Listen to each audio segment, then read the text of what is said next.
I've been using AMPLITUBE for years, and if there is something that it definitely doesn't excel at, is high gain. Today, my friend, we're exploring Nutcracker by PolyChrome DSP. Is it the best metal AMPSIM around? Let's go find out together. Amor relancing now. We break it down, baby.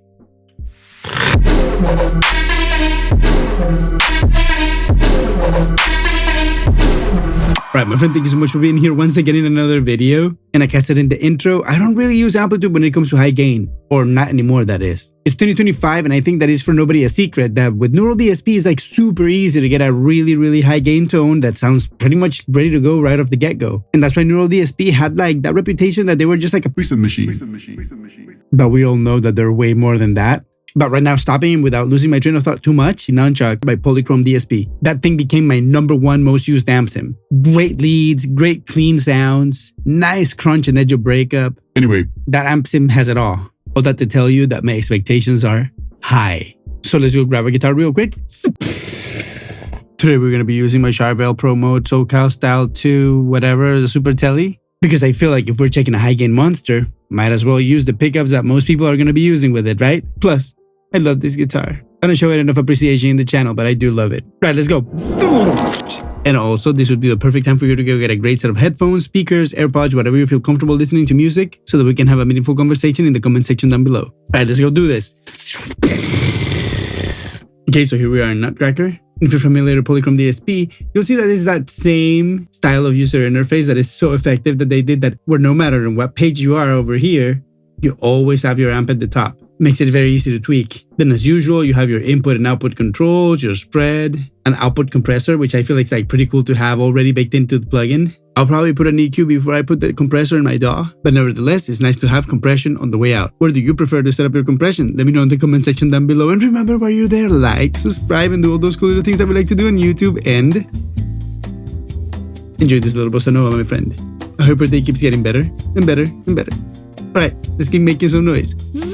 And then having said that, amp section right here, then you have your pedals, you change right here to go your cabinets, not one but 2 different flavors of EQ, and then your classic reverb and delay. So as you can see, pretty much everything you need to build up a great tone.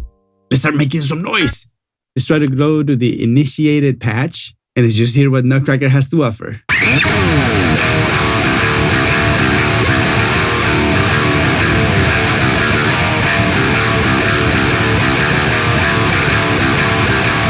Right out of the bat, you can tell this is a high gain monster. And the first thing that I'm noticing right now in the amp, I've seen this amp already, but what I was going to say is that you have that low mid knob right here, which I think is pretty nice to have, especially because this is admittedly a high gain monster.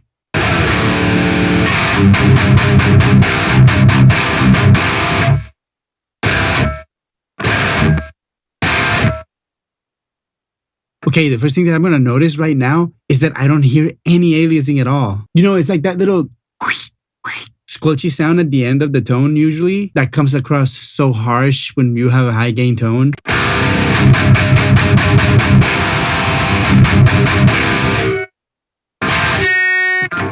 I don't hear it. Let me turn the gate off. It's like that squelchy thing that you get sometimes at the end of the sound. Let me turn the gate off.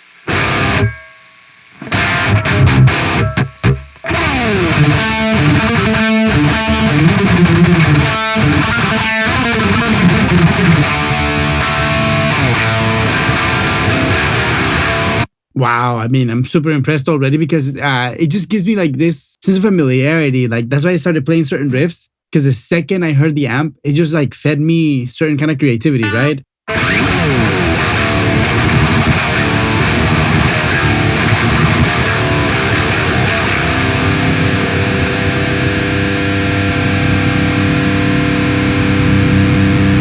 Let's start tweaking it to see what we have. Okay, the first thing that I want to try, it's like lowering the gain a little bit. Open this gate a little bit more.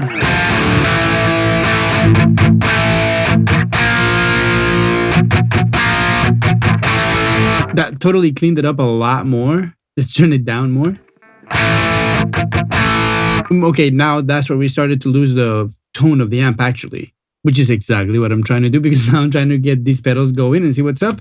Let's try Storm.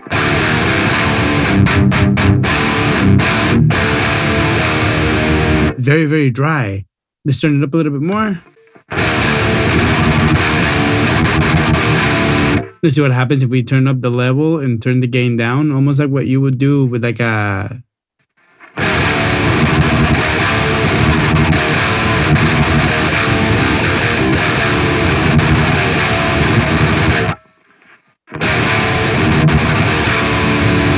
Okay, we need a lot more gain to do that. Let's push it, I don't know, to 5.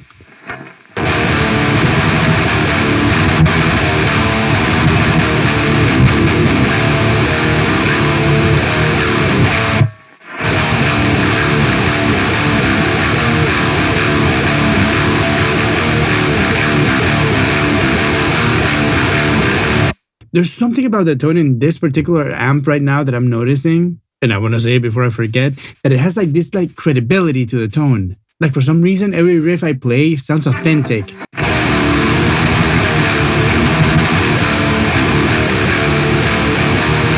Well, that sounded good, and when you do this,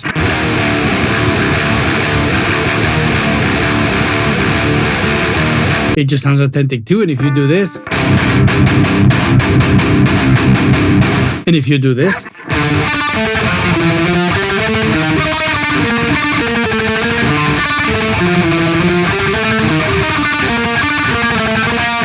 it also sounds authentic, which is kind of cool. I feel like they really hit a sweet spot there, because I feel like the identity of different genres comes across in different spots in the mid-range, and this to me like captures it very, very nicely. Okay, let's go to the next pedal, boost.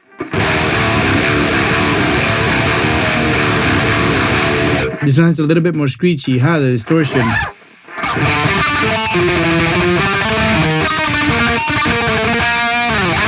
Wow, there's a lot of brightness too in this one. And that's why I felt like inclined to play something like more black metal with it.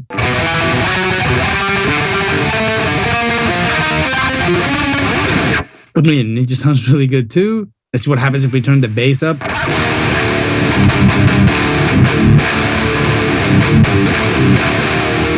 I think the amp is just eating it up. And I'm going to take this opportunity to say that if you want to get more bass out of your tone, don't do it on the way in. Do it on the way out. Okay, now let's go to the next one called Drive.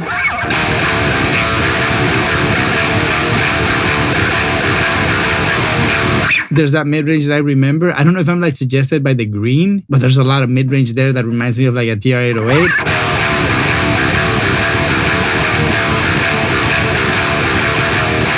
So far, I want to say maybe like the winner in my game is this guy.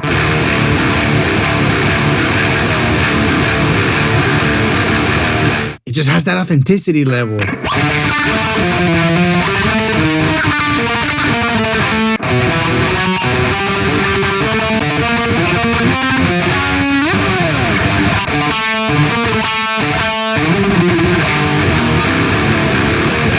I mean, like, I feel like for my taste, Storm is my favorite. But I want to know which one is your favorite. And please go ahead and let me know in the comment section. I really want to know which was your favorite. I respond to almost every single comment, as long as you keep it civil and nice, because I'm not about to reply to a...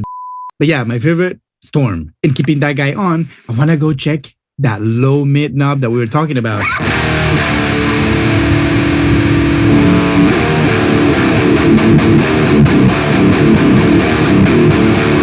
Sounds like a lot of bands in my high school.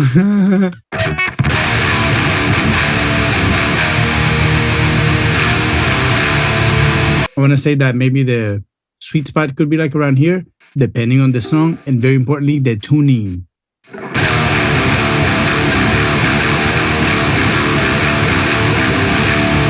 I feel like, at least for the tone that I'm liking right now, especially for this riff,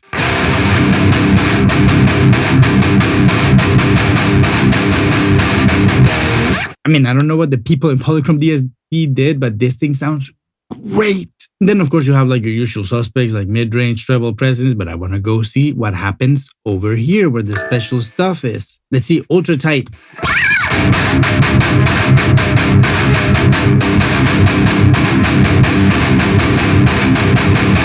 I mean, I like them both.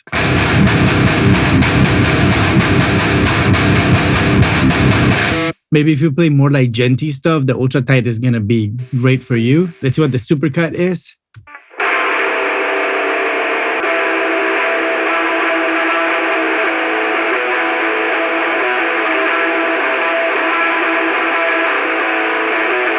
I mean, that is super cool that in one switch you have that difference of tone. How many intros or bridges or even verses you've heard with that kind of tone?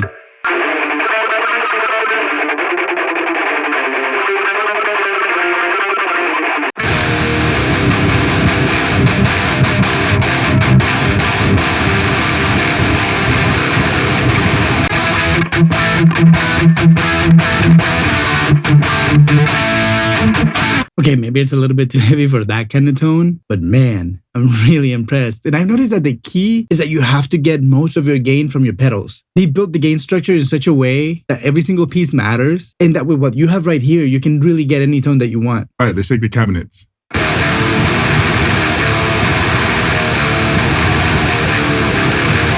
And I want to take that ultra tight off because I really like the...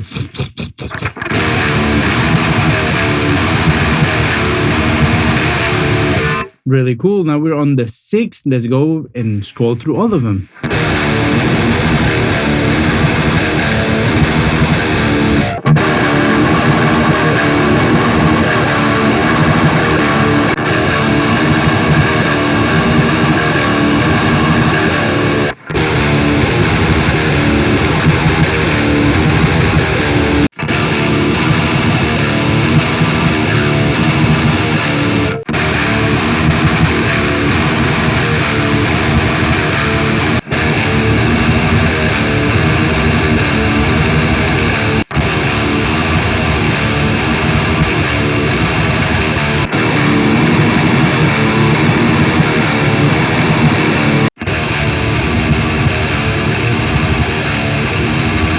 So there you go, my friend, the 10 cabinets. I definitely want to say that 6 was probably my favorite.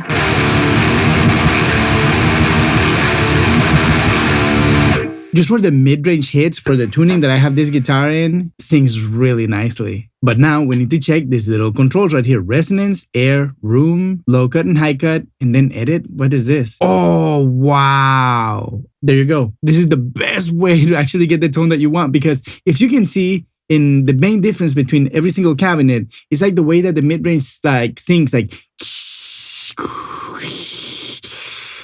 all the different kinds of like hissy sounds, right?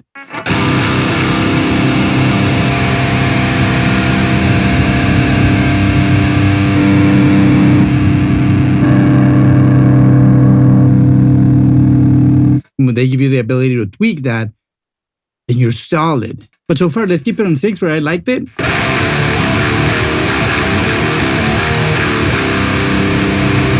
Let's check the other controls. So resonance, think about it as bass.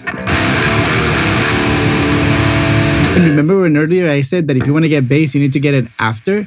This would be a great place to get it. Listen to it.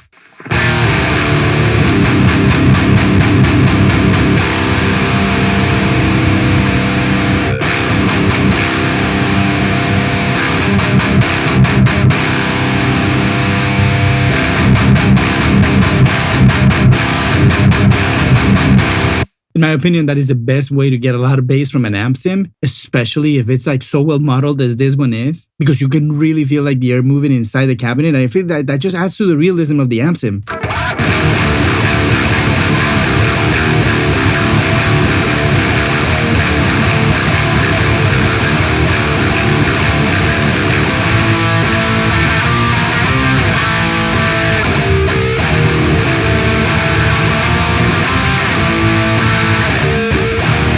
I mean, like for the kind of music that I like and the amount of bass that I like to have in my electric guitars, man, this AMPSIM sounds great.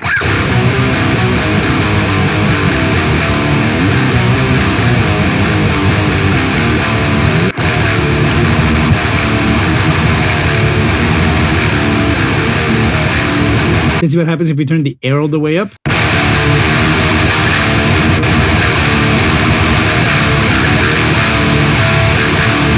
So I feel like maybe you want to choose the mid-range character right here with your cabinets, and then you compensate with your resonance and air controls. There's something about this amp, like you cannot really mess it up. The voicing for this kind of tuning that I'm using right now, it just like sounds so good that there's really nothing I can do to make it sound bad. But I feel like that's enough about that right now. Let's go get a few conclusions. What can I say, my friend? The people at PolyChrome DSP really found something special, because I want to say that ever since the keys roll drop that they did, I've been noticing a steady improvement. And I feel like Nutcracker is the perfect product to showcase that, because like I was saying, the thing that really stuck out the most for me in this amp is the lack of artifacts. I'm usually pretty picky and I'm hearing all these little noises and artifacts and things I don't like in an AMPSIM, especially when it comes to distortion, because as soon as you start distorting a signal, you can get into deep trouble. But I want to say that the people at PolyChrome DSP really definitely achieved something great with this AMPSIM, because for the first time, I am hearing a high gain tone with no artifacts coming out of an AMPSIM. And that, my friend, it's a lot to say. But that's enough about me, my friend. I want to know what you have to say in the comment section down below. And of course, I want to play a little bit of a game because this was a long video. And if you're still here, you're proving that you are a real one. And I want to hear it in the comment section by you writing nuts in the comment section so that we can all have that kind of fun. And remember, while you're there, like, subscribe. If you can financially support me, smash that super thanks button right there. I thank you so much. And if you have some more time to watch another video, go watch this one right here. I'll be waiting for you right there, my friend. Thank you for being here once again.